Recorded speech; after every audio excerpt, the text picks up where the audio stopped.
చేస్తాం. అలాగే ఇందాక కలెక్టర్ గారు మాట్లాడుతా ఇప్పటికీ 2,25,000లో మన కాఫీ తోటలు ఉన్నాయి. ఇంకో పట్టణాలకి జిరాయితీ పట్టాలు కానీ లేదంటే పోడు పట్టాలు కానీ కలిపి ఇంకొక 1,00,000 పైన మేము ఎకరాల్లో కాఫీ తోటను సాగు చేయాలనుకుంటున్నాం.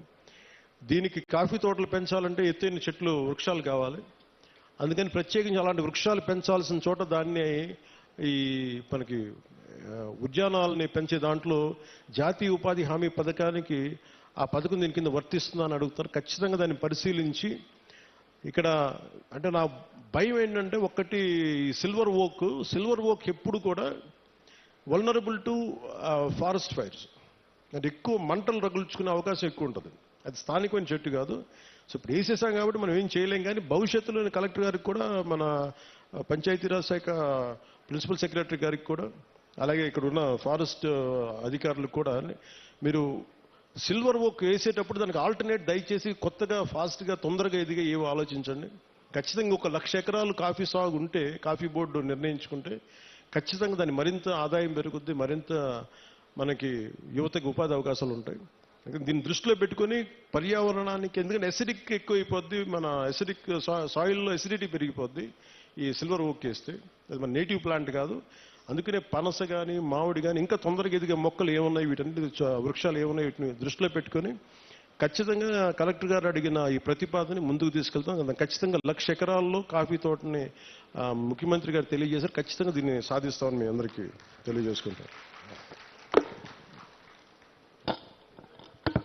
సో మీ అందరికీ మరోమారు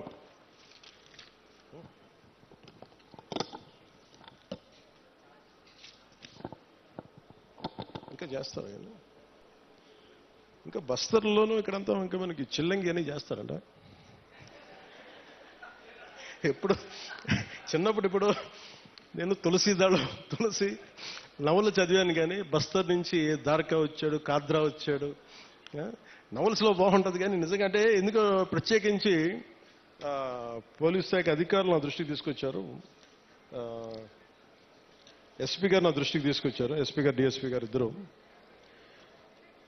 అంటే అరకు పరిసర ప్రాంతాల్లో ఇప్పటికీ చాలా మంది చెడుపు, చిల్లంగి మరియు చేతబడి వంటి మూఢనమ్మకాలని ఉన్నాయి. దానివల్ల పొరపాటున మానసికంగా మన ఇంట్లో బాగలేకపోతే ఒకరికి ఎవరికైనా మానసిక వ్యాధి ఏదైనా వస్తే మనకు పడని శత్రువు ఎవడన్నా చిల్లంగి చేశాడు, చేతబడి చేశాడని చెప్పి కొట్టి చంపేయటం, ఇలాంటి చేయటం దాదాపు గత కొన్ని సంవత్సరాలుగా 9 మందిని చంపేశారనేది ఒక రికార్డు పోలీస్ శాఖ అధికారులు పెట్టారు.